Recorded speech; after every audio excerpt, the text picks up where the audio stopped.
Hey friends, it's Mike. It's Thursday. It is July 8th, 2021 in rainy Raleigh, North Carolina. I wanted to do a video to cover a couple of topics. The first thing I wanted to talk about is to let everybody know on Friday, July 16th at 9 a.m. Eastern Standard Time, I have a video that's going to premiere on YouTube, and it has to do with the alleged Faustian bargain that Memoirs tells us that Paul McCartney and John Lennon entered into on October 24th, 1963. I've been asked many times about that pact, and in the past what I've done is I've answered questions one-on-one in the comments section, or people would write me emails and I would respond back and I would explain. And I felt, you know what, let's just put a video up there so that if anybody does have a question in the future, there's my answer, or at least my theory or my position on it. Another video that I will do, I don't have a time frame yet, like a lot of the videos that I have in mind that I want to do. Time is of essence. Trying to find time when you've got a lot of stuff going on, I don't know. It gets difficult sometimes. In any case, I get asked a lot about the John Halliday, Paul McCartney thing, right? People saying, hey, Mike, John Halliday is Paul McCartney. Paul McCartney is still alive. And I will write back, whether in emails or in the comment section, and say that, you know, John Halliday is not Paul McCartney. Now, what happened a few years ago, somebody put out a video where it was morphing Halliday and McCartney, right? So they were transitioning from the two of them, and it appeared at face value that things were lining up, and when you first took a look at that video, it seemed very convincing. But we have to be very careful with these morphing videos. It's not to say that they're not useful. It's just that it's one variable whenever you're doing research and you want to validate something. Now, the thing with Halliday is that his ears are different than biological Paul McCartney's. His ears are longer, they sit lower on his face, and the ear structure, like the cartilage, is different. So when you look at the shape of the ear here, it's different. So they are not the same person. But what I'm going to do is put some images up. We'll make some comparisons. I will point out where those gaps are, where the holes are, to show that John Halliday is not biological Paul McCartney. Now, it's possible, and again, possible, that he may have been a look-alike or a double at times. That's a possibility. But as far as him actually being Paul McCartney, that's not the case. Okay? Anyway, I just wanted to cover this. This is the main point of the video. There are times, I've seen this for myself, where other people who are looking into the McCartney conspiracy, Paul is dead, will pull in some of my work. Sometimes it's blatant, other times it's not so, but you know, I can recognize my own work when somebody brings it in. And then they will go off and have a higher level theory that is something that they formulated. But my stuff is kind of blended or embedded in the foundation or the baseline of the narrative that they're trying to build. And the problem with this is that somebody who is watching a particular video or presentation or reading a particular document where this has been done could walk away and think that Mike endorses the overall theory that this person or persons has pulled together. Now, it could be that maybe I do, but many times I don't. The only way to know what it is that I endorse is to come to my channel, to come here, because these are my presentations and these are my interviews. Anything outside of my channel, especially if it's not me speaking and it's not me presenting, should be dealt with in a skeptical way. And let me explain why. The other day, I received this PDF document, and it was a distribution, and the person who sent it, I don't even recognize who the person is, and came into my reader, and I guess about after a day or so, I said, well, let me take a look at this. And it had a title that had to do with the death of biological Paul McCartney. So as I was reading through it, there was a particular theory as to how Bio Paul died, and it wasn't a car crash. It was some other way. And I'm not going to get into it because there are many theories out there that say that he did not die in a car crash. But what I noticed was that as this particular theory was being laid out in the PDF, some of my stuff was coming in about the music and the recordings and all that stuff. And that in itself, like I said, that type of thing is going to happen. But anybody reading that document could possibly think to themselves, hey, well, there are clearly aspects of Mike's work embedded here. And so, hey, perhaps he's on board with this. Perhaps he endorses this. And in this particular situation, I do not.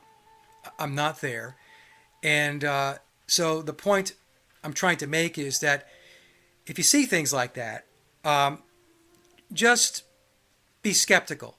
And if you want my position on my positions, you need to come here to my channel, okay, where I have all my presentations and the interviews that I've done on this topic over the last 5 years or so.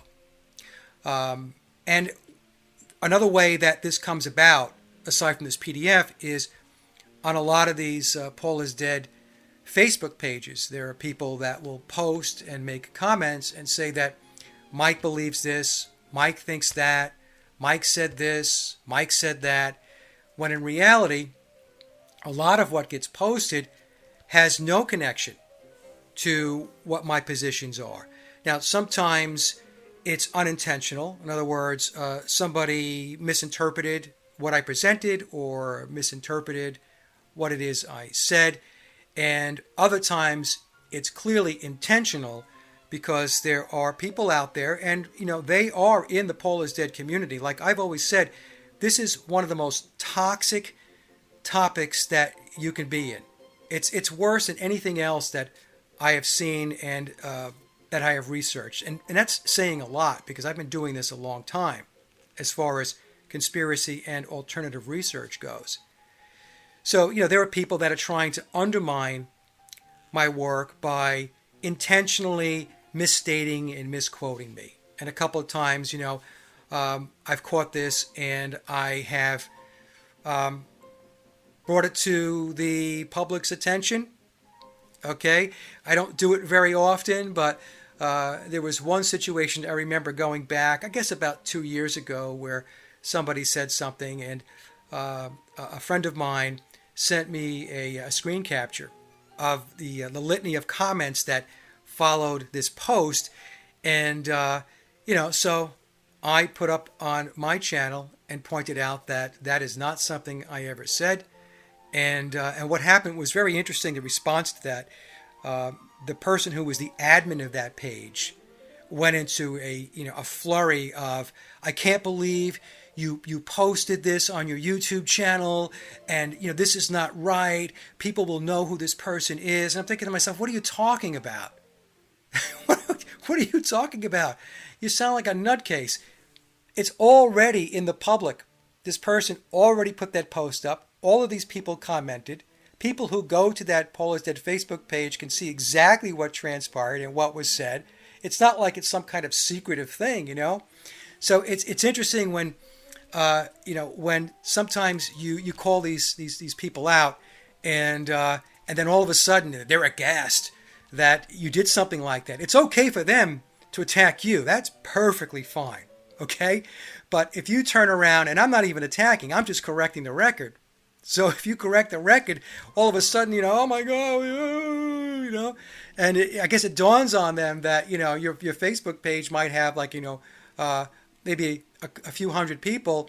And then, Mike's got between his two channels, 35 or 36,000 subscribers, and all of a sudden it's like, oh my God, I just got called out, and the magnitude of the reach is troubling for them, right? Now, I don't like doing those things. I really don't.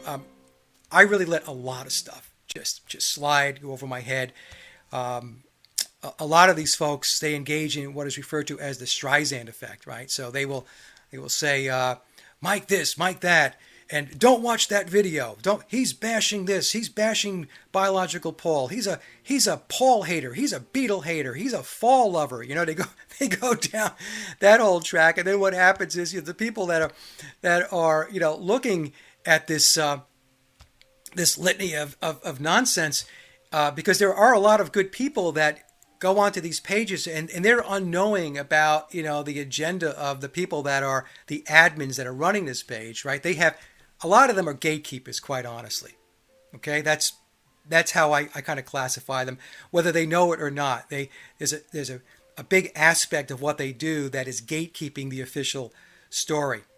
And in many cases, it has to do with the whole official Beatles narrative of the Beatles, four lads from Liverpool that meet a record store owner, and then they wind up at EMI with George Martin. The whole Cinderella story, right? That whole thing is fiction, it's myth. It did not happen. And yet they want to preserve that aspect of the fictional account. And but it's okay from late 1966 on to tear into Billy. Okay? Now, I myself, I'm not a Billy fan. Contrary to what these people how they like to label where I'm at with this thing. As I've always mentioned, the people that are involved in this conspiracy are people that I study. That's basically it. Okay? It's like when people go off and say that Paul was such a good guy, he was such a gentle guy, he was this and he was that, and he was such a genius, and blah, blah, blah. And the thing is, people are saying this because they're regurgitating what it is they want to believe about biological Paul McCartney. Now, I'm not saying biological Paul McCartney may not have been a good guy, but these people personalize it to the point where it's as if they know him. Like he's a family member, he's a close friend, they ate breakfast with him, they ate lunch with him, they ate dinner with him, they hung out with him, they drank beer with him, and none of this is true, right? So there is this fictional attachment that people make to personalities, and it's the same thing with Hollywood and celebrities, right? People, oh, I love her, she's such a great actress. Oh, I think he's a great actor. This and that and so on, and they seem like such good people, And the thing is, you do not know who these people really are, right? So there's that whole kind of dynamic that takes place. We see it all the time. It's not just with the Paul is dead stuff. It's everywhere. It's in the entertainment industry. It's in Hollywood. It's in music. It's everywhere.